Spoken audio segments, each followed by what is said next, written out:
Monsieur Langevin, bonjour. On parle aujourd'hui de Dollarama, de détaillant d'articles à bas prix bien connus au Québec, qui touche des sommets annuels là, jour après jour à la Bourse de Toronto ces derniers temps. Parlez-nous un petit peu de cette entreprise-là, à savoir, est-ce que, selon vous, c'est un bon investissement? Bon investissement. Présentement, au prix actuel, on paye 28 fois les profits prévus. Pour nous, c'est une entreprise extraordinaire. Il y a des avantages concurrentiels importants, mais on n'est pas prêt à payer son prix actuel en raison de la capacité de l'entreprise à croître à long terme. Ce n'est pas du 30 par année. Donc, on a vu les résultats ce trimestre-ci, 36 de croissance des bénéfices par action. On aimerait ça que ce soit toujours ça, mais ce n'est pas soutenable. Mais pourquoi vous aimez l'entreprise à ce moment-là?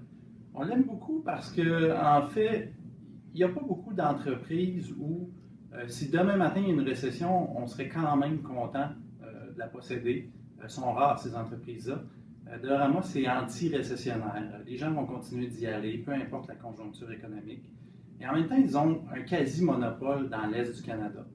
Donc, vous regardez toutes les boutiques, les concepts de magasins à 1 $. Dans l'Est du Canada, c'est Dollarama qui est là. Donc, ils sont allés chercher une très bonne efficience qui fait en sorte qu'un Dollar Tree ne pourrait pas s'installer demain matin. Ils n'auraient jamais les marges que Dollarama réussisse à obtenir. Et Dollarama qui mise aussi de plus en plus sur une stratégie de produits un peu plus chers, donc des produits qui se vendent 2, 3, 4 dollars. Est-ce que cette stratégie-là est soutenable à long terme pour l'entreprise?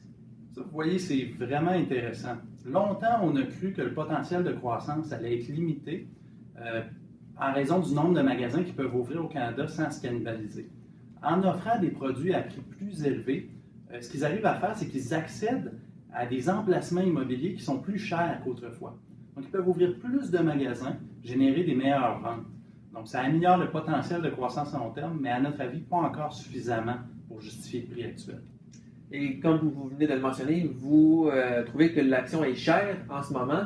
Est-ce que c'est une des raisons pour laquelle vous ne possédez pas de Dollarama dans votre portefeuille chez Médici? Exactement, exactement. Ce qu'on veut faire finalement, c'est de suivre les meilleures entreprises au monde et de bien les connaître. Et au final, si le prix n'est pas attrayant, on va attendre que le marché l'offre à notre prix.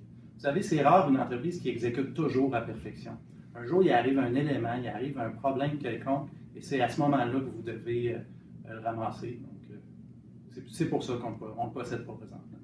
Qu'est-ce que vous voyez en ce moment comme opportunité de croissance pour Dollarama? Oui.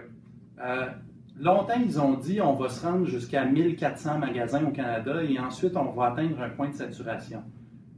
Au fil des ans, on a compris justement avec l'augmentation des prix par item, leur donne des opportunités. Mais non seulement ça, si vous regardez aux États-Unis, un magasin à 1 $ a des ventes moyennes de 1,5 million par année. Dollarama a 2,5 millions de ventes moyennes par année au Canada. Par magasin? Oui, par magasin. Donc, demain matin, le concept vient à saturation au Canada. Ils peuvent encore ouvrir des magasins avec un potentiel de vente plus faible. Et donc, ils vont réussir à avoir une croissance, d'après nous, à long terme, d'au moins 10-15 %. Mais le 30 % actuel n'est pas soutenable.